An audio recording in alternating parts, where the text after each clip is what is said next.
10 anos as crianças não têm mais medo do escuro. Eu falaria, para de ter medo, é só acender a luz e você não verá nada. Quando eu tiver 20 anos vai acabar meu medo. Eu não sei se tem alguma coisa no escuro que eu tenha medo. Para quem tem medo, eu aconselho para não ter mais medo.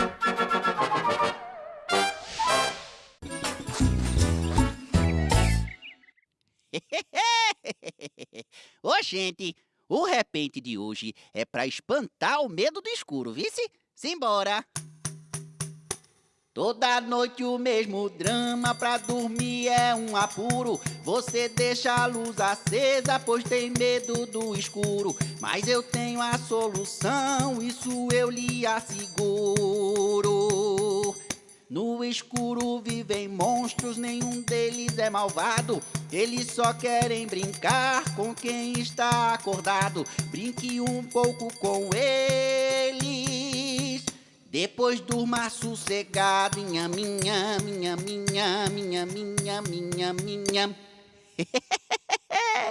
É por isso que não precisa ter medo de escuro, vice?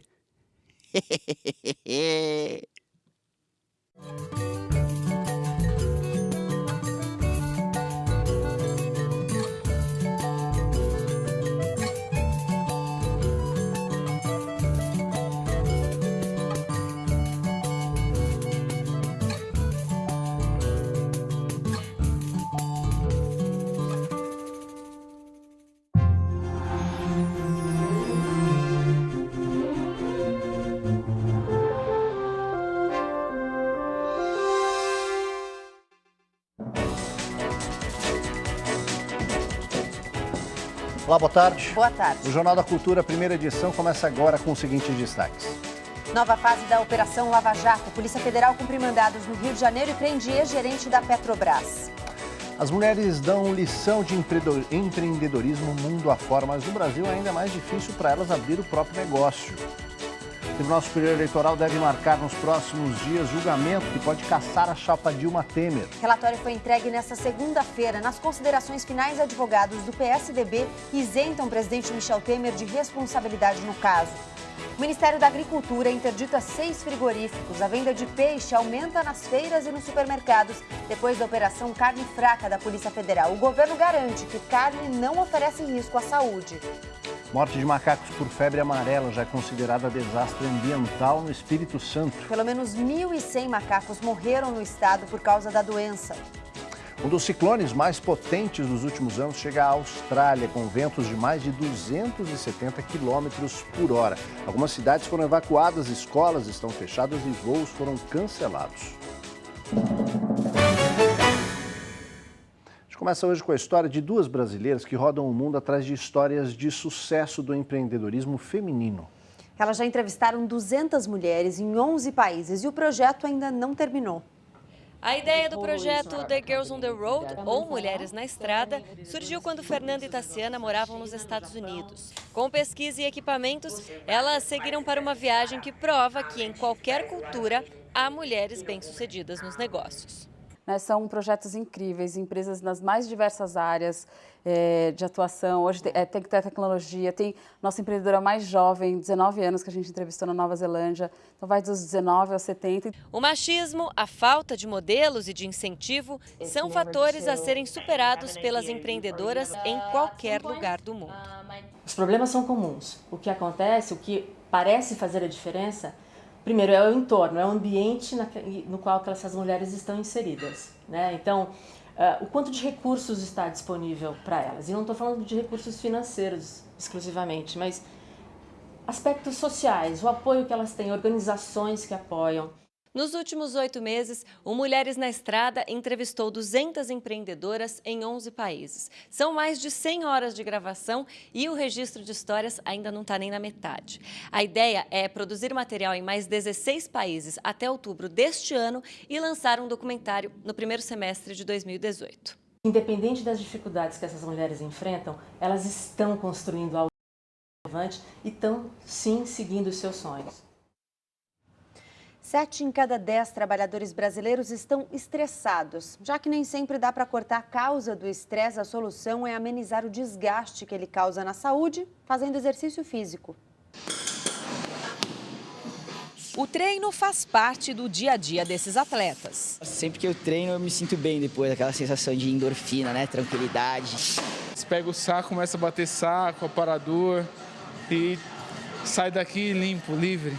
A prática de atividades físicas é recomendada para pessoas de qualquer idade. Melhora o foco e aumenta a disposição. Mas se você é da turma dos estressados, o exercício é fundamental. O estresse aumenta a fabricação de adrenalina e cortisol no organismo, o que sobrecarrega o coração. Picos de estresse podem causar o aumento da frequência cardíaca e da pressão arterial. Com o tempo, para a gente transformar em palavras mais fáceis, vai enferrujando o coração, vai enferrujando o organismo. A pessoa pode ter arritmia, pode ter infarto, pode ter derrame, pode ter dores importantes pelo corpo. Já que o estresse às vezes é inevitável, o jeito é minimizar seus efeitos com boas doses de atividades físicas regulares. Você só precisa encontrar uma que se encaixe na sua rotina e no seu gosto. Um exercício que leve a frequência cardíaca um pouquinho mais para cima, onde ela fique ofegante. Uma recomendação que a gente costuma falar, é que a pessoa faça pelo menos uns 30 minutos por dia durante a semana, que equivale a 150 minutos. Não é só o corpo que precisa de exercício, não, o cérebro também. Olha essa, nas grandes cidades e nas viagens de carro, você conhece esse equipamento praticamente indispensável, né? O GPS. Mas ao mesmo tempo em que ele ajuda, ele também deixa o cérebro mais preguiçoso. Gustavo é de Salvador e mora em São Paulo há 5 meses. Ele trabalha de vendedor e está o tempo todo nas ruas. Depende do GPS para chegar aos clientes. Um dia que faltou internet, eu fiquei doido, me perdi. Nem para ir para a firma que é aqui do lado, que eu estou acostumado a ir praticamente todos os dias, não consigo. O GPS se tornou indispensável para ajudar as pessoas a andar pelas cidades. Mas agora, cientistas descobriram um efeito negativo. Um estudo da Universidade de College, em Londres, apontou que quando ele é ligado, algumas áreas do cérebro são desligadas. Os pesquisadores analisaram a atividade do hipocampo, uma região do cérebro relacionada com a memória e a navegação, e o córtex pré-frontal, outra região encarregada do planejamento e da tomada de decisões. Descobriram que quem usa GPS não ativa essas áreas, diferentemente de quem tenta memorizar o percurso e as ruas. Ou seja, o GPS faz o cérebro se desligar para tudo ao redor, concentrando-se apenas no dispositivo. Você confia tanto no aparelho que você só vai ouvindo e vendo a setinha vermelha ou azul do aparelho e vai seguindo por isso. Esta neuropsicóloga diz que o uso de mecanismos como o GPS faz o cérebro relaxar tanto que ele deixa de memorizar o trajeto. É como se fôssemos teletransportados de um ponto ao outro, sem registro do que aconteceu no caminho. É como um exercício físico. Então, se você não pratica, aquilo fica subdesenvolvido. Então, a preocupação só com substituir os aplicativos, as nossas funções cerebrais por aplicativos ou coisas do computador, seria essa. Uma hora que você precise que o seu cérebro funcione, ele não vai automaticamente funcionar.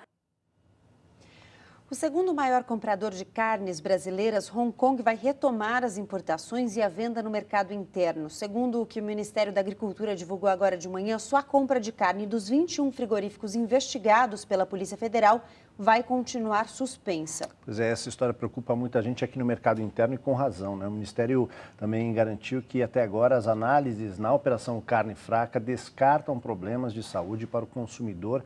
A Secretaria Nacional do Consumidor determinou recall em mais um frigorífico e ao todo são 6 os frigoríficos interditados. A unidade da Pecim, em Jaraguá do Sul, Santa Catarina, deve recolher os produtos nos supermercados. Quem comprou e ainda tem em casa pode ir ao ponto de venda e fazer a troca ou pedir o dinheiro de volta. A unidade da Pecim em Curitiba e da Souza Ramos tiveram que fazer o recall na semana passada. E 3 novos frigoríficos no Paraná foram interditados pelo governo. Eles fazem parte da lista dos 21 investigados pela Polícia Federal na Operação Carne Fraca. São eles: Souza Ramos, unidade de Colombo, Latitude Laticínios SSPMA, unidade de Sapopema, Farinha de Carnes Castro, unidade de Telêmaco Borba. Lembrando que outros 3 já tinham sido interditados. Pecim, unidades de Curitiba, no Paraná, e de Jaraguá do Sul, em Santa Catarina. E BRF, unidade de Mineiros, em Goiás. As 174 amostras coletadas nos frigoríficos investigados foram para análise. Os resultados saem em 2 semanas. A análise nos 3 interditados na semana passada descartam qualquer problema para a saúde, segundo o ministro da Agricultura. Nós temos agora, nesse momento, 12 laudos, que já temos a confirmação, e desses 12 laudos, nenhum deles apresenta qualquer perigo ao consumo humano das mercadorias que foram coletadas. Pois é, apesar disso, a Operação Carne Fraca fez os brasileiros mudarem de hábito. Nos supermercados e feiras livres, a procura por peixe aumentou nos últimos dias. Olha o peixe, olha o peixe! O peixe tem sido o prato principal na Casa do Jeová nos últimos dias. É porque a carne está passando uns problemas aí, né? Aí é melhor comer um peixinho. A Mariana até aprendeu várias receitas para fazer o pescado. Equilibrar com mais verduras e legumes durante a semana, acho que seria uma boa opção para uma alimentação mais saudável. A desconfiança do consumidor em relação às carnes bovina e de frango já fez crescer a procura por pescados. Para ter uma ideia, nessa feira livre em São Paulo, os comerciantes já falam num aumento de 10% nas vendas de peixes frescos nas últimas 2 semanas. As vendas cresceram também neste supermercado de São Paulo, que comercializa peixes congelados. Em média de 4% a mais do que a gente vendia numa mesma data do ano passado. A maior procura já reflete no preço. O Cristiano, que é dono desta barraca, afirma que está pagando mais caro o peixe no fornecedor. O pessoal vai vender o filé de pescada por R$ 28, R$ 30 o quilo, já está custando R$ 36 a R$ 38. Para este economista, a desconfiança do consumidor faz sentido neste momento, mas ele acredita que ela é passageira. Então é muito importante que as empresas agora deem mais informação para o consumidor. Aí ele vai confiar de novo naquele produto e vai voltar a consumir naturalmente na quantidade que ele gostaria de carne bovina ou de carne de frango. Dona Marilene não mudou o hábito de comer carne, apenas ficou mais atenta na hora da compra. Eu só vou comprar carne que eu vejo que é do açougue, que eu possa fazer a moagem na hora. Assim mesmo a gente precisa prestar atenção, se não é carne velha, né? O programa de apoio para a recolocação de refugiados no mercado de trabalho tem quase 1.500 cadastrados. Eles entrevistam candidatos e criam um currículo. Do outro lado, orientam as empresas em como facilitar essa adaptação. O nome dele, uma homenagem dos pais ao rei do futebol, provoca simpatia à primeira vista. Quando a gente já escuta de Pelé, já dá uma reflexão na cabeça do pessoal. Por que Pelé? Então, já é bom nome. Parabéns, Pelé. Mas quando o jornalista Pelé decidiu deixar Angola e se refugiar do Brasil, foi no PAR, Programa de Apoio para a Recolocação dos Refugiados, que ele encontrou ajuda de verdade. O projeto atualizou o currículo dele e conseguiu entrevistas de emprego. Hoje, Pelé trabalha num hipermercado. Aquele que é bom, a gente tem que falar, é aplaudir. Quando trocou a guerra no Congo pela paz no Brasil, Francine só falava uma palavra em português. No meu país, eu sabia só obrigado. Também foi com o apoio do PAR que ela conseguiu uma oportunidade de trabalhar e refazer a vida longe de casa. É melhor viver em paz, sem comida, que muitas comidas sem paz. O projeto tem hoje 200 empresas parceiras que estão dispostas a dar emprego aos refugiados. E essa mão de obra, ao contrário do que muitos pensam, é altamente qualificada. Mais de 80% dos refugiados aqui no Brasil têm curso superior e falam 4 ou até 5 idiomas. João Marques é o idealizador do programa, que existe desde 2011. Ele acredita que as empresas que recebem os refugiados têm muito a ganhar. Primeiro, a mistura de conhecimento, a riqueza de conhecimento dessas pessoas. Segundo, ele traz uma vontade nova ao negócio. Terceiro, você consegue passar uma mensagem para os seus funcionários de uma responsabilidade social, de fato, verdadeira. Agora a gente vai para outras notícias nacionais. Mais de 1.000 macacos já foram encontrados mortos por febre amarela no estado do Espírito Santo, a maioria de espécie em extinção. Previsto para amanhã, o desligamento do sinal analógico de TV na Grande São Paulo pode não acontecer. A Anatel vai decidir se manda ou não desligar o sinal depois de conhecer os resultados da pesquisa feita nesta terça-feira sobre o índice de digitalização dos telespectadores. A comprovação de que 93% dos telespectadores dispõem de TV digital ou conversores de sinal faz parte das exigências que devem ser cumpridas antes de tirar o sinal analógico do ar. O desligamento simultâneo nos 38 municípios da Grande São Paulo, onde vivem mais de 20 milhões de pessoas, é a maior operação desse tipo já realizada no mundo. Após o desligamento, o sinal analógico que era usado pelas emissoras de TV será transferido para a expansão da rede 4G de internet móvel, que opera na mesma frequência. Morte de macacos por febre amarela já é considerada desastre ambiental no Espírito Santo. Pelo menos 1.100 macacos morreram no estado por causa da doença. Os mais atingidos foram os bugios, considerados espécie em extinção. Pesquisadores acreditam que levará mais de 30 anos para recuperar a população desse animal no estado. Como o vírus da febre amarela veio da África, os macacos brasileiros não têm defesa e morrem logo no início da doença. Mulher do ex-governador do Rio de Janeiro, Sérgio Cabral, deve sair hoje do presídio de Bangu e ir para o regime de prisão domiciliar no apartamento do casal. A justiça aceitou o argumento da defesa de que Adriana Anselmo precisa voltar para casa para cuidar dos filhos, porque, pela lei, eles não podem ter o pai e a mãe presos ao mesmo tempo. A decisão causou protestos na zona sul do Rio. Os manifestantes pediam que a medida seja estendida a todas as mulheres pobres que estão presas na mesma situação de Adriana Anselmo. Por ordem do juiz Sérgio Moro, a Polícia Federal executa mais uma fase, a 39ª da Operação Lava Jato, e prende o ex-gerente executivo de engenharia da Petrobras, Roberto Gonçalves. A prisão aconteceu em Boa Vista, Roraima, na casa de familiares. Gonçalves sucedeu o executivo Pedro Barusco na gerência de engenharia da Petrobras e passou a receber propinas das construtoras UTC e Odebrecht em contas bancárias no Brasil e no exterior. A prisão é preventiva, sem prazo para terminar. Batizada de Paralelo, porque envolve uma corretora de valores, a operação cumpre também 5 mandados de busca e apreensão no Rio de Janeiro. Agora só falta marcar a data para o julgamento da ação que pede a cassação da chapa Dilma Temer. O relator do caso, o ministro Herman Benjamin, entregou o relatório dele aos colegas na corte nesta segunda-feira. Com a conclusão do relatório, o presidente do TSE, o ministro Gilmar Mendes, deve marcar a data para o julgamento nos próximos dias.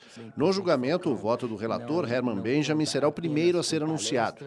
Depois votam os demais 6 ministros que participam da ação. Os principais pontos analisados por Benjamin são o pagamento de 50 milhões de reais acertados em 2009 como contrapartida para a aprovação da MP do Refis da Crise. Segundo o depoimento de Marcelo Odebrecht ao TSE, o dinheiro não teria sido usado em 2010 e teria ficado como crédito para 2014. Outro ponto seria o pagamento declarado por um ex-executivo da Odebrecht de 25 milhões de reais para garantir a adesão de mais partidos na coligação e assim garantir mais tempo no horário eleitoral de rádio e televisão. Herman Benjamin também questionou as testemunhas sobre o suposto pagamento de 16 milhões de reais não declarados ao marqueteiro João Santana. O PSDB, que propôs a ação contra a chapa em dezembro de 2014 por abuso de poder político e econômico, agora apresentou as considerações finais. No texto, os advogados do partido inocentaram Michel Temer de qualquer participação nos supostos crimes eleitorais que teriam sido cometidos. O julgamento pode ter 4 resultados. A ação pode ser considerada improcedente e arquivada sem condenações, parcialmente procedente, a decisão mais polêmica, que desmembraria a chapa e puniria somente a ex-presidente Dilma Rousseff, procedente, com a cassação do mandato de Michel Temer e a inelegibilidade de ambos. Outra possibilidade é a de que o tribunal decida pedir nova produção de provas, levando a ação de volta ao estágio inicial. A partir do início do julgamento, qualquer um dos ministros pode pedir vistas, o que suspende por tempo indeterminado o processo. A seguir, o governo russo rejeita pedidos do Ocidente e mantém na cadeia o líder da oposição, o blogueiro Alexei Navalny, acusado de convocar protestos sem autorização de Moscou. E mais um dos ciclones mais potentes dos últimos anos chega à Austrália com ventos de mais de 270 km por hora.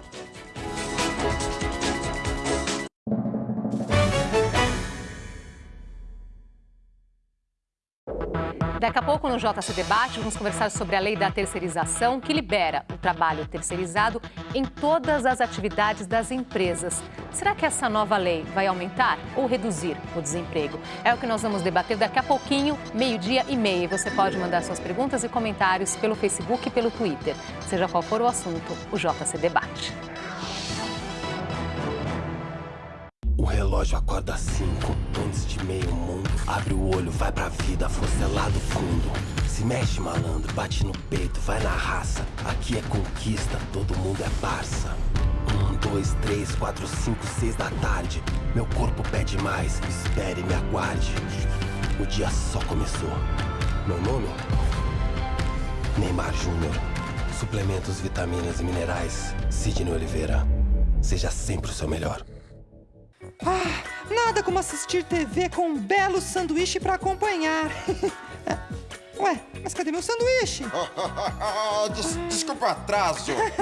Ai, tudo bem, chegou na hora. Olha lá, é a Sésamo. Hoje, grandes, pequenos, calmos, nervosos. A gente sabe tudo sobre dinossauros. É a primeira vez que um biscoito tenta me comer. Hoje, 1h, Sésamo. Quer conhecer o castelo mais famoso do Brasil? Então, a partir do dia 31, venha visitar Rá-Tim-Bum, o Castelo. Uma super exposição no Memorial da América Latina, com reproduções fiéis do cenário de uma das séries mais consagradas da TV brasileira. Ingressos nas bilheterias do Memorial ou através do site ratimbumocastelo.com.br. Garanta já o seu e sinta-se dentro do castelo da TV. Ele foi e é usado como forma de manipulação.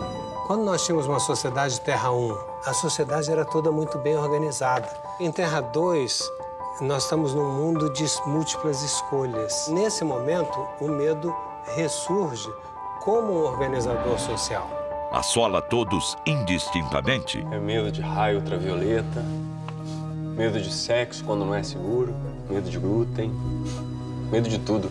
É muito ruim viver nessa cultura do medo. Mas tende a cair em desuso. O medo é um aspecto contrário à criação. O que impede da gente apostar em alguma coisa nova? Me diz! Hoje, 22:30, você tem medo de quê?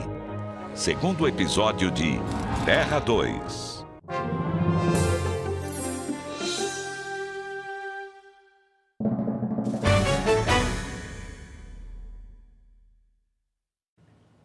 A Escócia dá hoje o primeiro passo para a realização do referendo que vai decidir se o país deixará de fazer parte do Reino Unido. A primeira-ministra britânica, Theresa May, já declarou considerar o referendo inaceitável, mas não há muito que ela possa fazer, já que não há nada na Constituição que o proíba. Pois é, Theresa May esteve ontem na Escócia para tentar uma aproximação, mas o governo local não voltou atrás e pretende convocar a consulta popular até o fim do ano que vem. Os escoceses estão insatisfeitos com a saída britânica da União Europeia. Na Escócia, a maioria da população votou contra o Brexit. Veja outras notícias internacionais. Um dos ciclones mais potentes dos últimos anos chega à Austrália com ventos de mais de 270 km por hora. O ciclone Debbie atingiu a categoria 4 e a previsão é de que ele perca força antes de chegar à categoria 5, a mais potente. Mas as autoridades alertam que o ciclone ainda deve se deslocar pela costa australiana nos próximos dias. Os ventos e as chuvas fortes já deixam 30 mil desabrigados e 20 mil pessoas sem energia elétrica. Algumas cidades foram evacuadas, escolas estão fechadas e voos foram cancelados. A Rússia rejeita pedidos dos Estados Unidos e da União Europeia para soltar o opositor Alexei Navalny e condena o blogueiro a 15 dias na prisão. Navalny compareceu ontem ao tribunal, acusado de organizar protestos não autorizados pelas autoridades.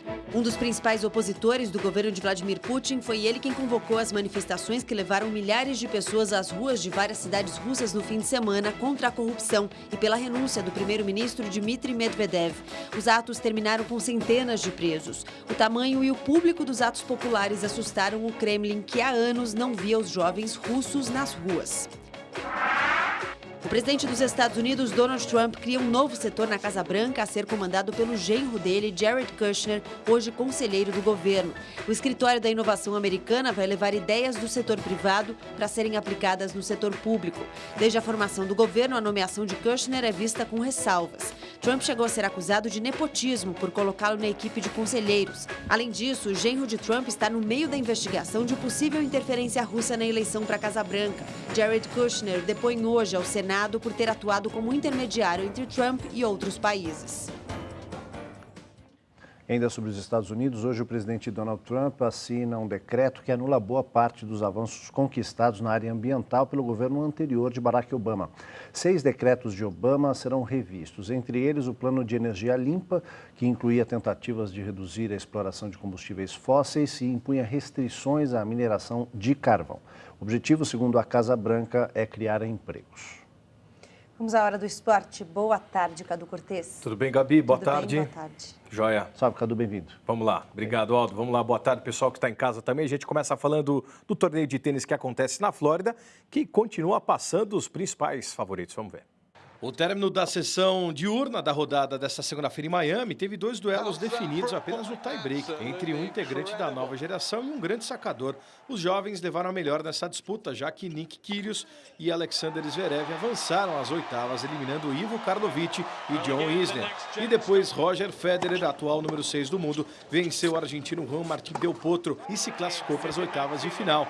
Federer aproveitou todas as oportunidades, não titubeou e deu continuidade à boa fase, fechando a partida com 29 bolas vencedoras. Nas duplas, Marcelo Melo e o polonês Lucas Kubot seguem firmes nos torneios americanos. Em Miami, o mineiro e seu parceiro derrotaram Jean-Juliet Roger e Horia Tecou, avançando para as quartas de final. Melo e Kubot saíram na frente com uma quebra logo no primeiro game. Na segunda parcial, os adversários abriram 3-0 e sustentaram a vantagem até o fim. No desempate, Melo e Kubot fizeram 5-1 e mantiveram a vantagem com o apoio da torcida, final 11-9. Dupla vai encontrar Bruno Soares e Jamie Murray, duelo dos brasileiros. Hoje a seleção brasileira de futebol entra em campo contra o Paraguai pelas eliminatórias. Vamos ver. O jogo acontece hoje à noite no Itaquerão. Alisson, Fagner, Marquinhos, Miranda, Marcelo, Casemiro, Renato, Paulinho, Felipe Coutinho, Neymar e Firmino. Depois de 2 treinos fechados, Tite justificou e disse que fez isso porque queria ser mais duro com os jogadores. A única alteração em relação à vitória por 4-1 sobre o Uruguai será a entrada de Fagner no lugar do suspenso Daniel Alves. E pela primeira vez em sua gestão, Tite contará com o Neymar como capitão, que se diz mais maduro e melhor em tudo. Hoje à noite, o adversário não traz boas recordações. Nos últimos 4 confrontos, 2 empates e 2 derrotas por pênaltis. O Paraguai venceu seu último duelo nas eliminatórias, diante do Equador por 2-1, mas sem nenhuma garantia de classificação. Está em 7º e apenas 5 vão à Copa da Rússia. O treinador da equipe, Francisco Arce, aquele mesmo lateral que defendeu o Palmeiras, tem muitos amigos aqui no Brasil e garantiu que dá para o time jogar para frente e brigar pela classificação até o fim. Só para a gente fechar, teve uma notícia da seleção argentina. Messi não enfrenta a Bolívia, pegou 4 jogos de suspensão por ofensas ao árbitro, só volta na última rodada das eliminatórias. Um baby boom significa que as maternidades islandesas registraram um pico de natalidade depois do sucesso da seleção do país na Eurocopa da França no ano passado. Vamos ver essa história. Agora a sociedade islandesa colhe os frutos da boa atuação da seleção na Eurocopa de 2016, justamente 9 meses depois da vitória da Islândia sobre a Inglaterra, que classificou a seleção nórdica às quartas de final. Aconteceu um baby boom no país. Viralizou na internet o caso do jornal local Vizir, que colheu o depoimento de um médico islandês, no qual ele informou que no último fim de semana foi registrado o recorde de anestesias peridurais, aquelas que são realizadas para partos, algo que fez explodir o nascimento de bebês no país dos vikings. Antes do jogo contra a seleção inglesa, a Islândia havia empatado com Portugal e com a Hungria, os dois por 1-1, e ganhou da Áustria por 2-1. Atualmente, a Islândia é a segunda colocada no grupo das eliminatórias para o Mundial da Rússia, com 10 pontos. 3 a menos do que a líder Croácia e 2 a mais do que a Ucrânia e a Turquia. Resta saber se os torcedores vão fazer todo este barulho caso a seleção se classifique para o próximo Mundial.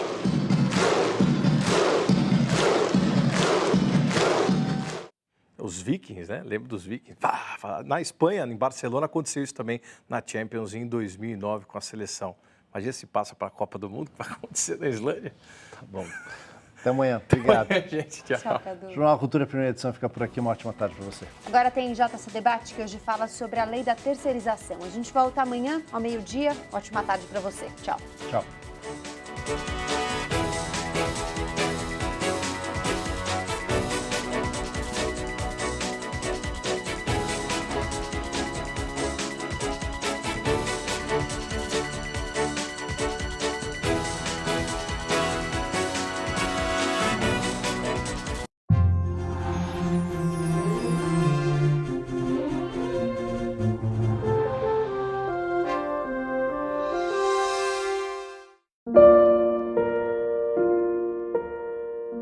Meu filho, ser bom no mundo, semeia a paz e o perdão, e Deus terás bem no fundo do teu próprio coração.